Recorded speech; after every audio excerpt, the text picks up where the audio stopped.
y vamos a pasar con hipófisis. La patología más preguntada en hipófisis definitivamente es la hiperprolactinemia. Cuando nosotros estamos hablando de hiperprolactinemia, estamos hablando de un exceso en la secreción de prolactina por la adenopófisis. No, hay un exceso en la secreción de esta hormona.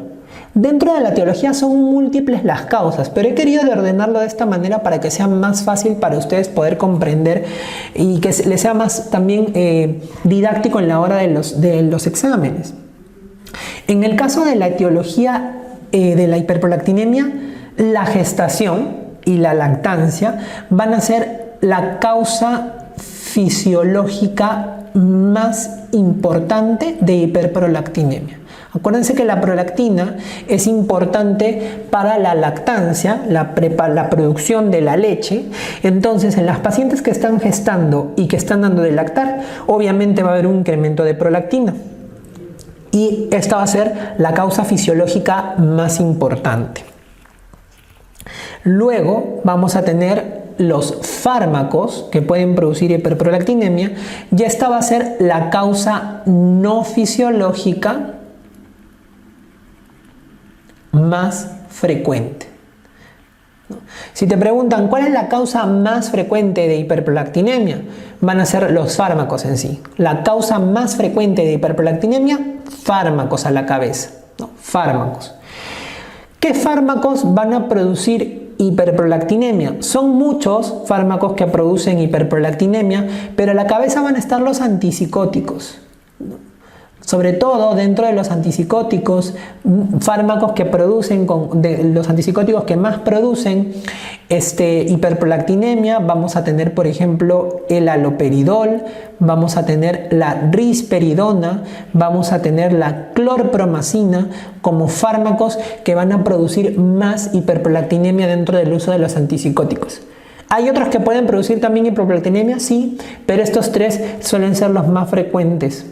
Vamos a tener también que, por ejemplo, la metoclopramida es un fármaco que también va a producir hiperprolactinemia.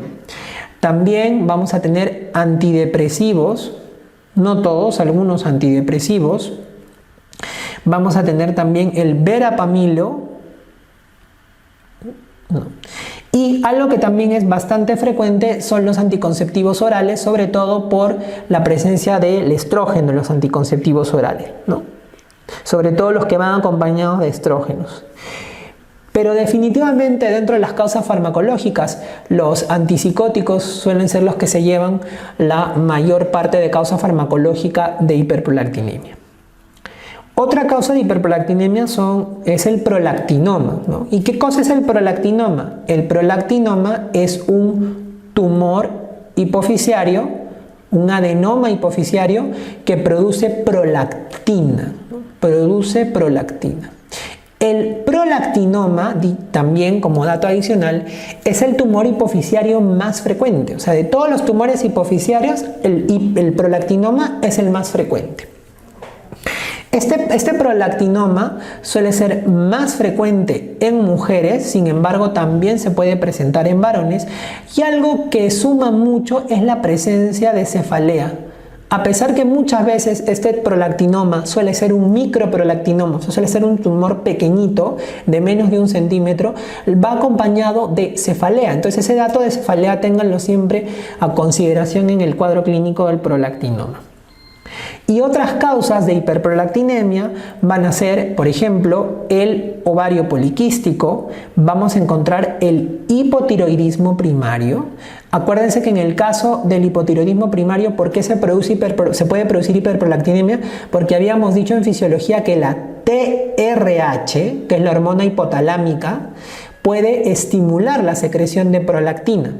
Pero la TRH, ¿en qué condiciones va a estar incrementada? En los casos de hipotiroidismo primario. Acuérdense que en el hipotiroidismo primario las hormonas tiroides están bajas, pero la TSH está elevada y consecuentemente la TRH también. Por eso es que hay hiperprolactinemia en el hipotiroidismo. Puede haber hiperprolactinemia en el hipotiroidismo primario. También puede haber hiperprolactinemia en los casos de cirrosis y de enfermedad renal crónica, dado que la hiperprolactinemia va a sufrir su degradación por estos dos órganos o su metabolismo por estos dos órganos. Y finalmente también va a haber hiperprolactinemia cuando hay patología que comprometa compromiso del tallo hipofisiario, como por ejemplo pueden ser tumores grandes que compriman el tallo o alguna alteración en el hipotálamo, algún tumor, alguna neurocirugía que haga que haya una desconexión entre el hipotálamo y la hipófisis. ¿Por qué? Porque acuérdense ustedes que la prolactina tiene su regulación, tiene una regulación inhibitoria. Quien regula la prolactina es la dopamina. La dopamina que fabrica el hipotálamo inhibe la secreción de prolactina. Y si esa dopamina que viene del hipotálamo no llega a la hipófisis, entonces no se puede producir el control. En este caso el tallo hipofisiario, acuérdense que lleva las hormonas hipotalámicas hacia la hipófisis. Entonces si no hay tallo hipofisiario, está comprometido el tallo hipofisiario o está comprometido el hipotálamo, no hay dopamina y aumenta la prolactina. ¿Cuál es la clínica de la hiperprolactinemia? En las mujeres vamos a encontrar el famoso síndrome de amenorrea galactorrea, ¿no? Es bastante característica la presencia de este binomio, amenorrea galactorrea. Sin embargo, también las mujeres pueden cursar con disminución de la libido e infertilidad, que son otras manifestaciones clínicas que se pueden ver en la población femenina con hiperprolactinemia. Y en el caso de los varones, obviamente no vamos a poder ver amenorrea, ¿no?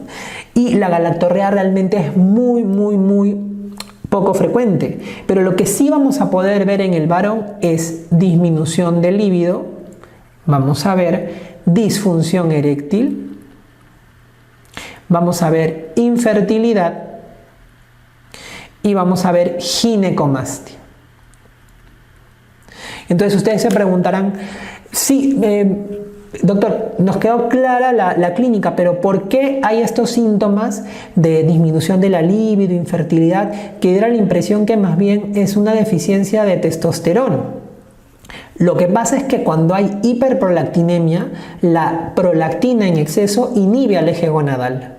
Entonces, los síntomas en los varones van a estar determinados por el compromiso del eje gonadal. Por eso hacen disminución de líbido, disfunción eréctil, infertilidad. Y en el caso de la ginecomastia, sí, por una acción propia de la prolactina, ¿no? Entonces, vean ustedes que en varones cambia un poco la clínica, pero en mujeres sí es la característica, amenorrea más galactorrea, ¿no? En cuanto al diagnóstico, obviamente el diagnóstico va a ser midiendo la prolactina y dependiendo del valor de prolactina yo me puedo dar una idea si es que se trata de una patología tumoral o no. Generalmente la patología tumoral, o sea, los prolactinomas, suelen tener valores mayores de 200 de prolactina. Y cuando tienen valores mayores de 200 de prolactina, generalmente suelen ser tumores grandes, o sea, suelen ser macroprolactinomas, o sea, tumores que tienen más de 1 centímetro, no 1 centímetro más. Las causas no tumorales, como las que hemos visto, los fármacos, el PCOS, el hipotiroidismo, la cirrosis, etc., suelen tener generalmente valores menores de 100, ¿no? Y cuando ustedes tienen un valor que está entre 100 y 200, pues realmente hay que hacer un estudio, porque podría ser que se trate de un prolactinoma, como también podría ser que sea una causa no tumoral. Sin embargo, estos valores menor de 100 y mayor de 200 hacen alta la probabilidad de que sea una causa no tumoral o una causa tumoral, dependiendo del valor de prolactina. Y en el caso del tratamiento, esta patología es una patología que sea cual sea la causa de la hiperprolactinemia, el tratamiento va a ser médico y el tratamiento se hace con agonistas dopaminérgicos. Y esto es obvio, porque si hemos dicho que la dopamina inhibe o disminuye la secreción de prolactina, entonces mi tratamiento va a ser dar algo similar a la dopamina, o sea, un agonista de dopamina para que bajen los niveles de prolactina. ¿Y cuáles son esos agonistas dopaminérgicos? Vamos a tener la cabergolina y la bromocriptina. Y ustedes me dirán, doctor, pero si mi paciente tiene un prolactinoma, tiene un macroprolactinoma, tiene 2-3 centímetros el prolactinoma, ¿se hace cirugía?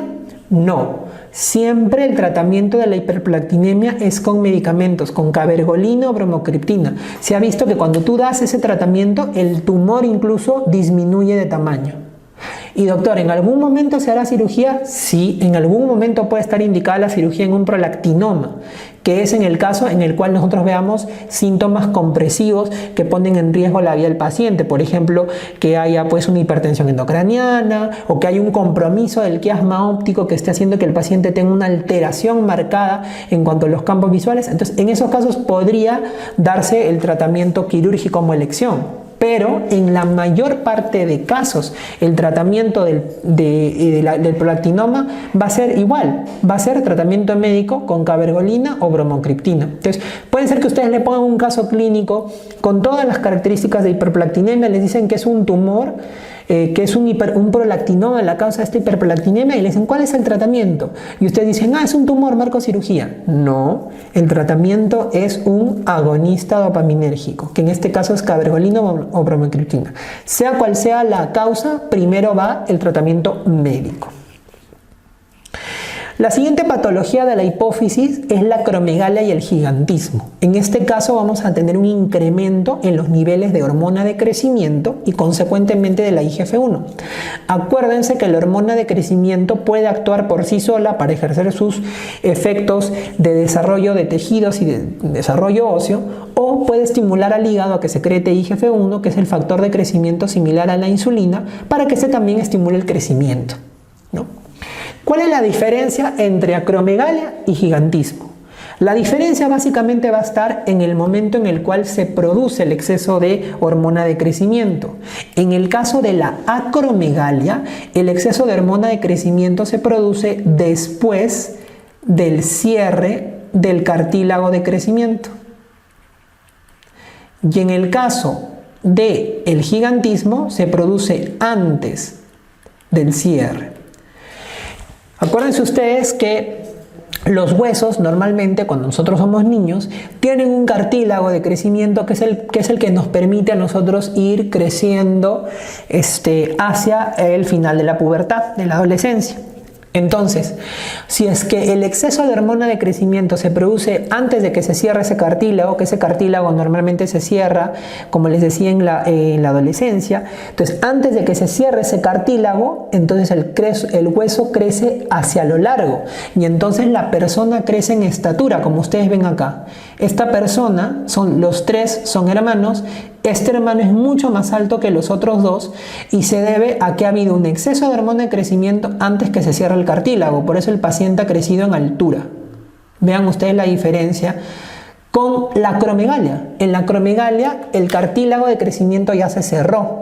Entonces el paciente no crece en altura como el de acá, sino el paciente crece a lo ancho, por así decirlo, ¿no? Entonces, ¿qué es lo que sucede? Empiezan a crecer las manos, empiezan a crecer los pies, los rasgos faciales se vuelven más toscos. Y sucede esto de acá. Este es un gigantismo y miren, esta señora es una acromegalia. Vean ustedes cómo tiene rasgos más finos, rasgos más femeninos, y por el exceso de hormona de crecimiento no es que crezca en altura, sino que los huesos empiezan a ensanchar y empieza a hacer facies más toscas, como ustedes ven acá, y las manos empiezan a crecer y se vuelven a ser más toscas también. Entonces, vean que en este caso, en la acromegalia, el crecimiento es hacia lo alto. En el gigantismo el crecimiento es hacia lo alto y en la acromegalia el crecimiento es en ancho, ¿no? En cuanto a la etiología básicamente de la acromegalia y el gigantismo va a ser un tumor hipofisiario productor de hormona de crecimiento. Esta va a ser la causa más frecuente, se va a ver en el 90% de los casos. El otro 10% va a corresponder a una secreción ectópica de hormona de crecimiento que es muy raro. La causa más frecuente es un tumor hipofisiario productor de hormona de crecimiento. En cuanto a la clínica, vamos a encontrar que en los casos de acromegalia, que es lo que generalmente le suelen preguntar a ustedes en los exámenes de salud, vamos a encontrar que el paciente va a tener aumento en el tamaño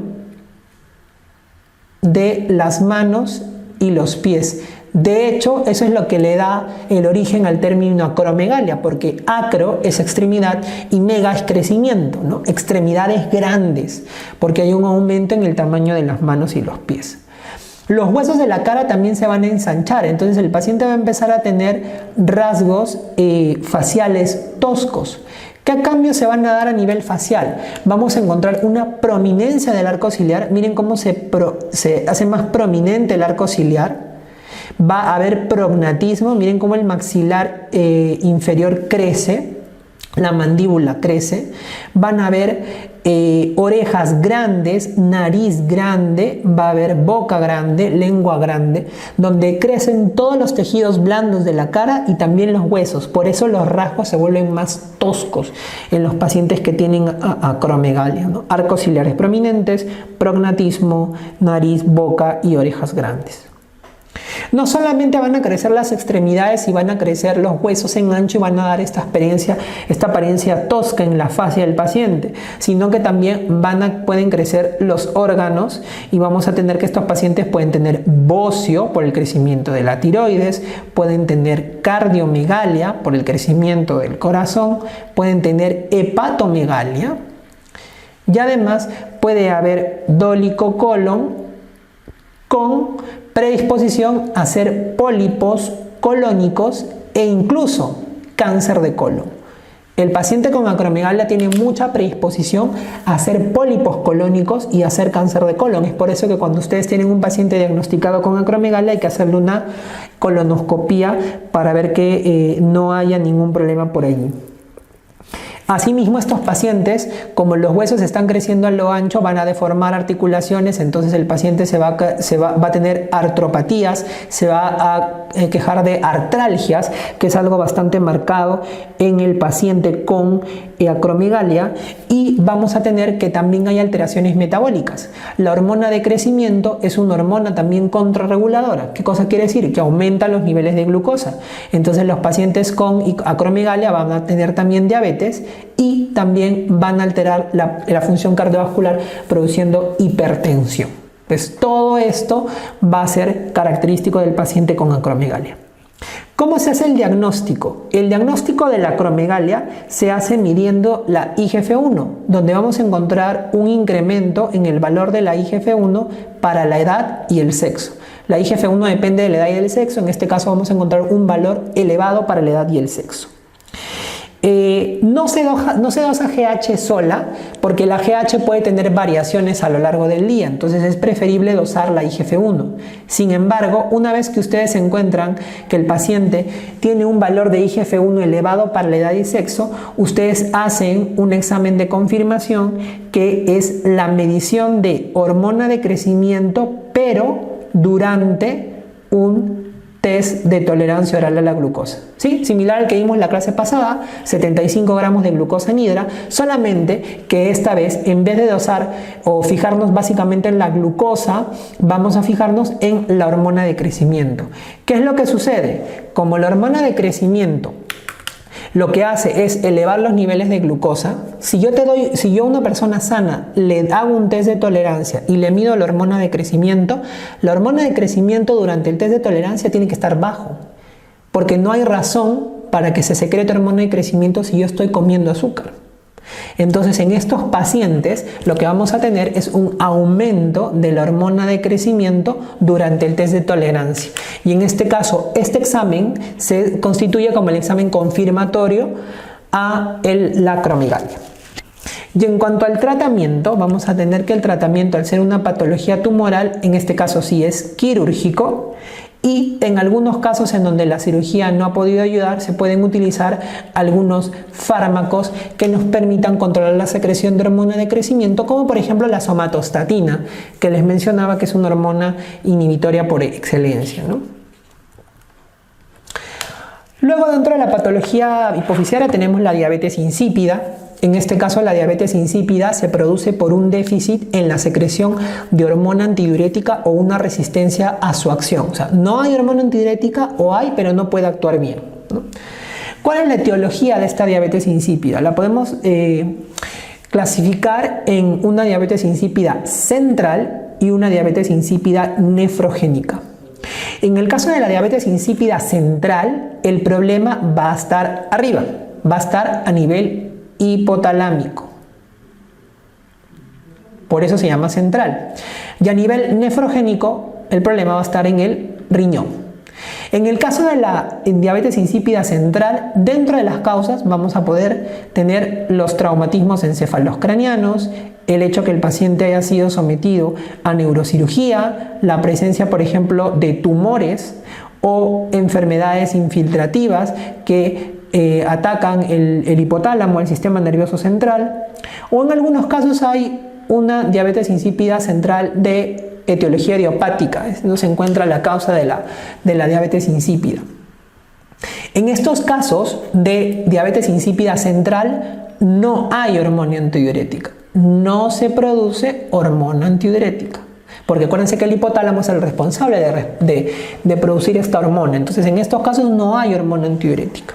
En cambio, en la diabetes insípida nefrogénica sí hay hormona antidiurética. Lo que pasa es que aquí hay una resistencia a la hormona antidiurética. O sea, la hormona antidiurética no puede actuar a nivel de su receptor en el túbulo colector, ¿no?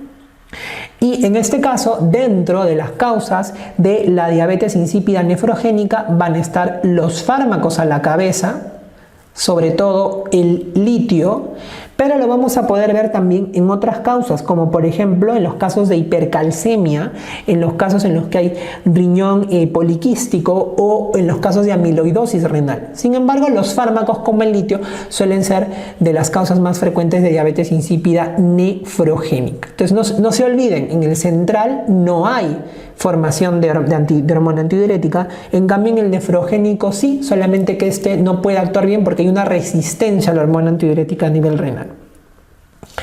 ¿Qué es lo que sucede cuando tenemos un déficit de hormona antidiurética, ya sea déficit absoluto o relativo, porque no puede actuar bien? Acuérdense ustedes que la hormona antidiurética se encarga de reabsorber agua.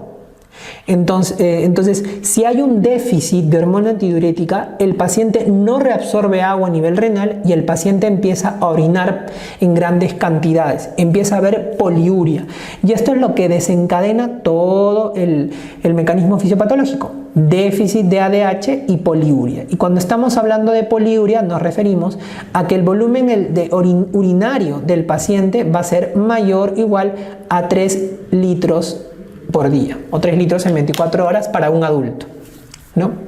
Entonces el paciente orina más de 3 litros al día y consecuentemente el paciente, al orinar mucho, lo que va a tener o lo que va a pasar es que la orina del paciente va a ser una orina diluida, porque es una orina a la que le están echando grandes cantidades de agua. Entonces, si tú mides la densidad de la orina, la osmolaridad de la orina, acuérdense que osmolaridad yo les había dicho que era la viscosidad de un líquido. Entonces, si tú ves la osmolaridad de la orina, entonces estos pacientes, como orinan mucho y gran cantidad de agua en la orina, van a tener disminuida la osmolaridad urinaria.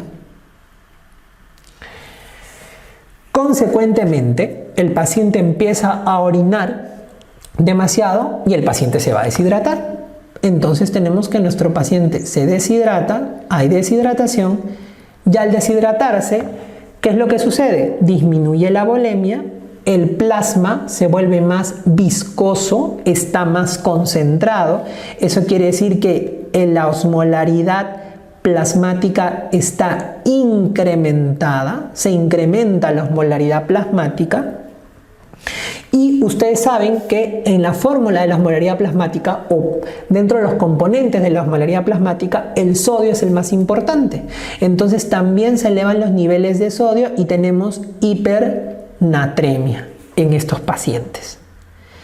Como el paciente se encuentra deshidratado, la osmolaridad está incrementada, la osmolaridad plasmática está incrementada, se activa el reflejo de la sed y el paciente tiene polidipsia.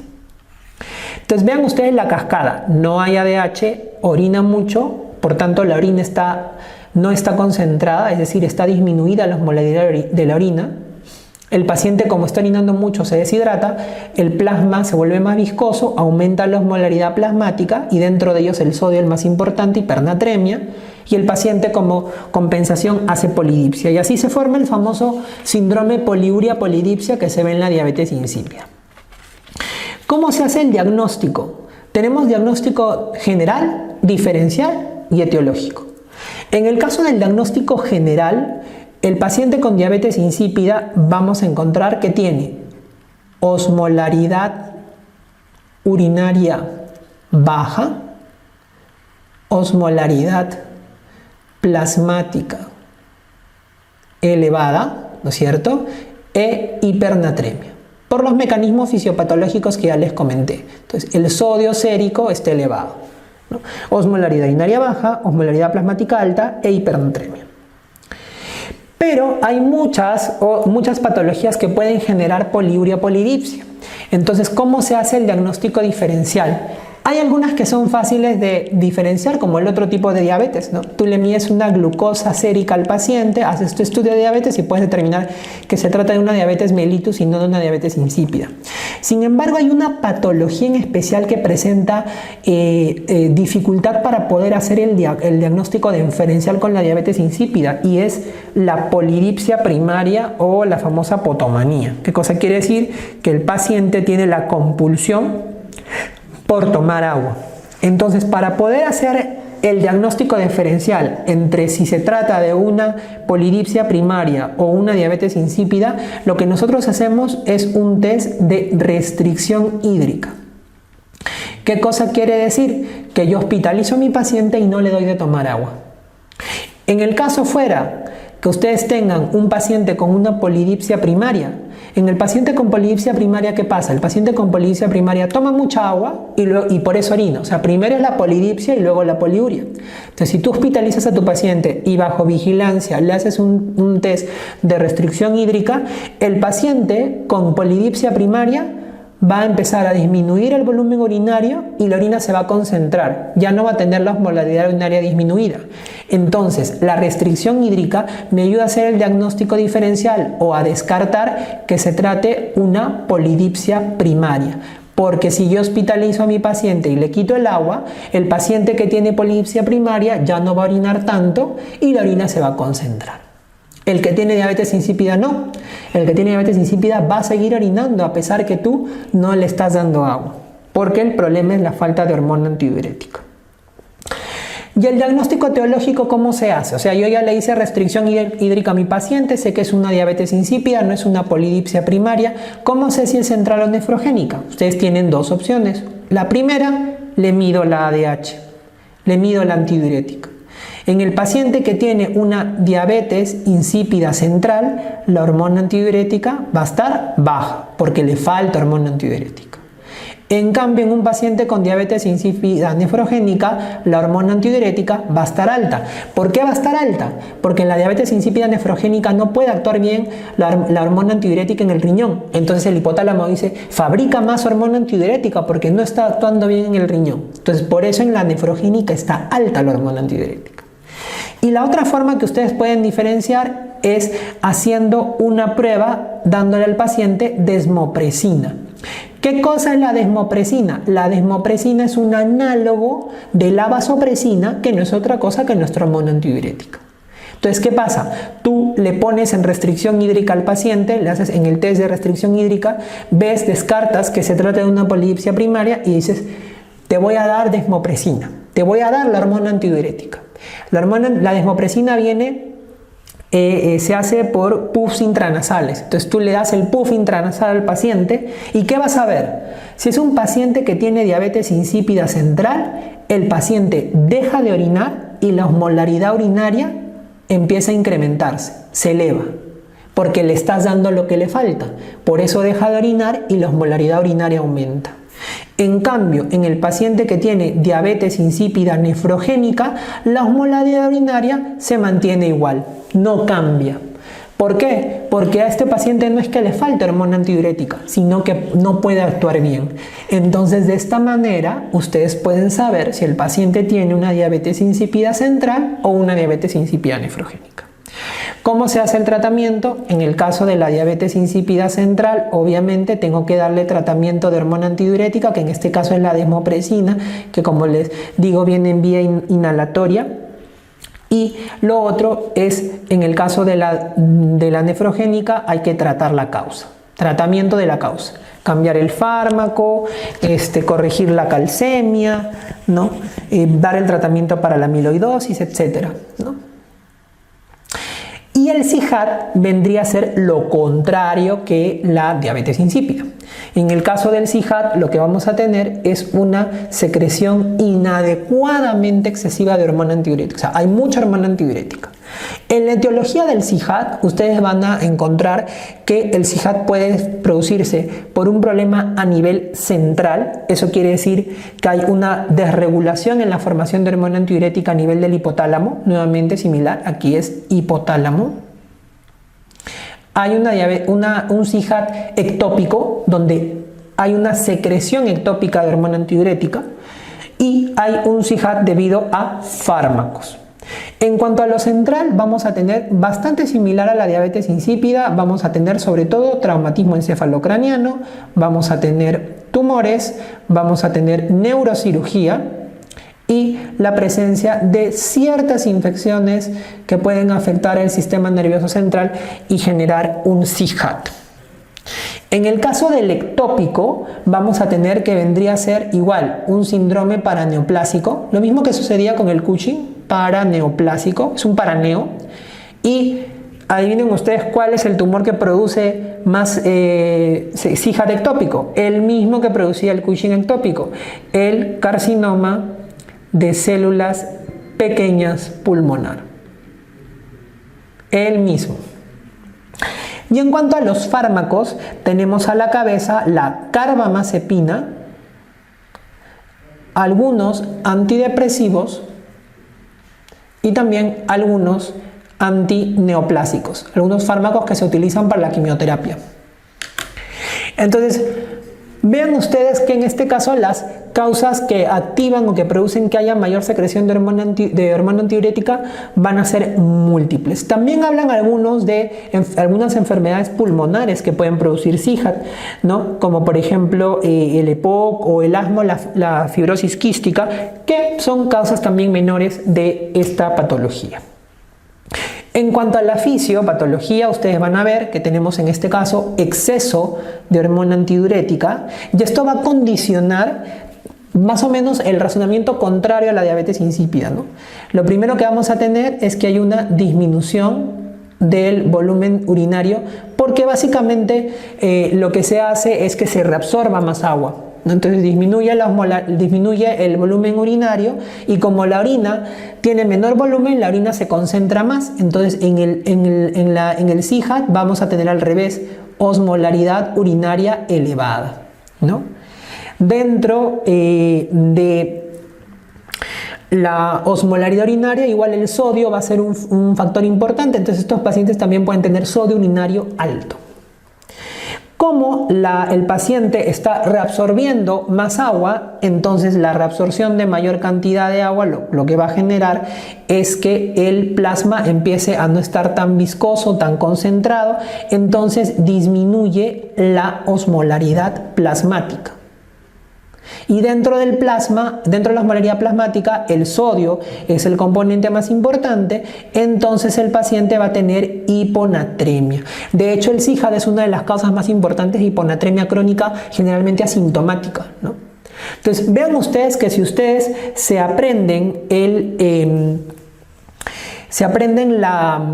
la fisiopatología de la diabetes insípida, el CIJAT viene a ser prácticamente lo contrario. Si en la diabetes insípida había una osmolaridad urinaria baja, con una osmolaridad plasmática alta y con hipernatremia, en el CIJAT es al revés: osmolaridad urinaria alta, osmolaridad plasmática baja e hiponatremia, ¿no? Y aquí realmente no vemos mucho o no es muy marcada la clínica en cuanto a la percepción del volumen urinario del paciente o tampoco el hecho que hay una mayor absorción de agua hace que el paciente se dematice y se vuelva hipervolémico. De hecho, el SIHAT cursa con euvolemia. La volemia generalmente no está muy incrementada y es por eso que los síntomas no suelen ser muy marcados. Y en este caso, la clínica del paciente con SIHAT va a estar determinada por la severidad de la hiponatremia. Mientras más severa y más aguda sea la hiponatremia, más sintomático va a ser el paciente. En cuanto al diagnóstico del SIHAT, entonces vamos a tener lo que ya les habíamos comentado.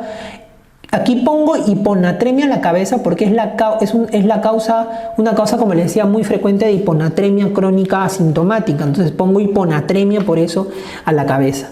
Pero además, obviamente, vamos a encontrar, como les había dicho, osmolaridad plasmática disminuida.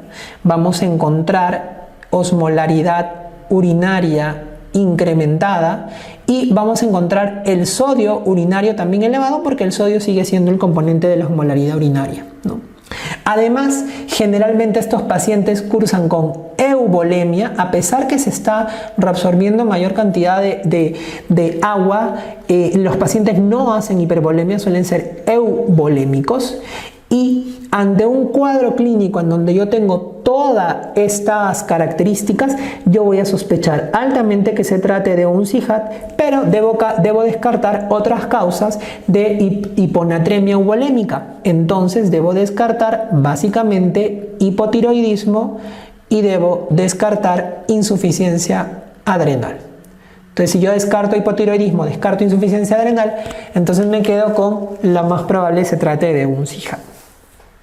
En cuanto al tratamiento del SIHAT, pues obviamente aquí el tratamiento va a ser la restricción hídrica. O sea, se le dice al paciente que tiene que regular la cantidad de líquido que tome, obviamente para que no se reabsorba mayor cantidad de agua, ¿no? Sin embargo, esto es muy difícil realmente que se haga restricción hídrica en un paciente. Muchos pacientes no siguen la restricción hídrica de manera adecuada y en algunos casos se puede utilizar dando los famosos baptanes. ¿Qué son los baptanes? Son antagonistas de la hormona antidiurética.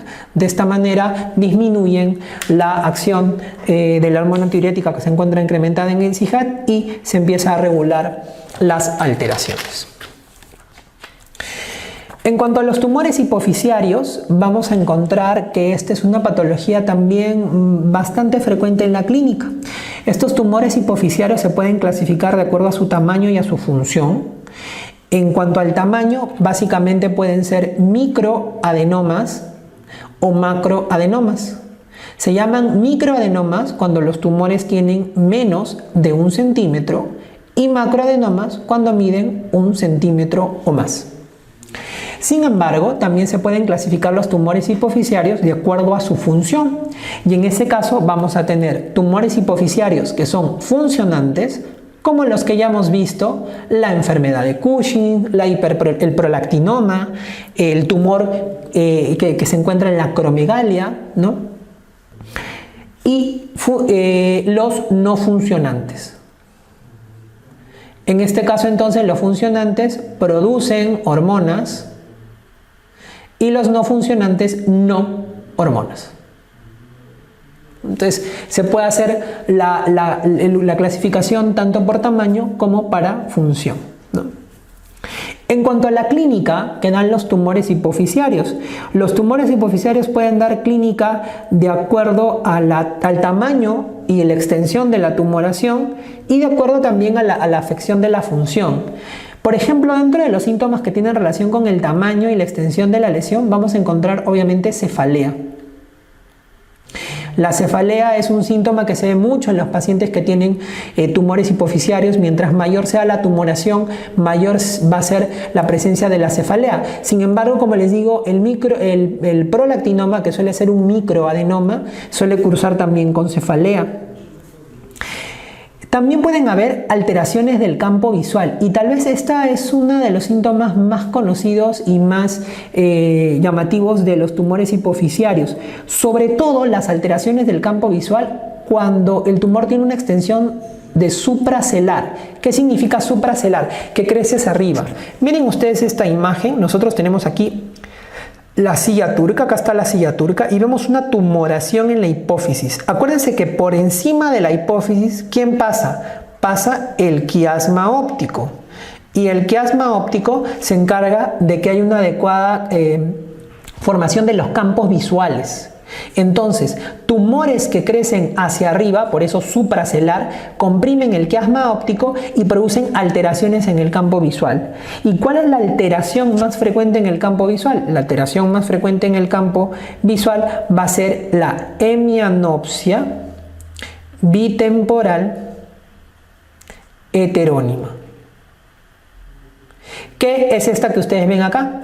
Este examen es un examen de campimetría, ¿no? Un examen donde se evalúa al paciente cómo están sus campos visuales. ¿Y qué es lo que sucede? El paciente pierde los campos temporales, no ve los campos temporales y solamente ve el campo nasal, y les va a decir que es un paciente que ve como si tuviera binoculares puestos.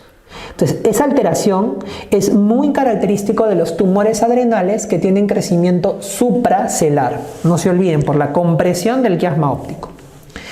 También pueden haber alteraciones en los nervios oculomotores si es que la extensión del tumor es lateral. Acuérdense que a los costados de la hipófisis están los senos cavernosos, y junto con los senos cavernosos también pasan los pares craneales oculomotores. Si hay compromiso hacia los senos cavernosos, puede comprometer los pares oculomotores y presentar alteraciones como por ejemplo dipolopía.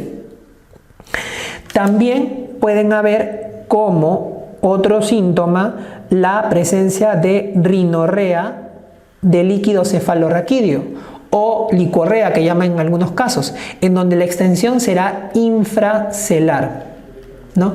Acuérdense que la silla turca por debajo tiene el seno esfenoidal que está en contacto, como ustedes ven aquí, con la cavidad nasal.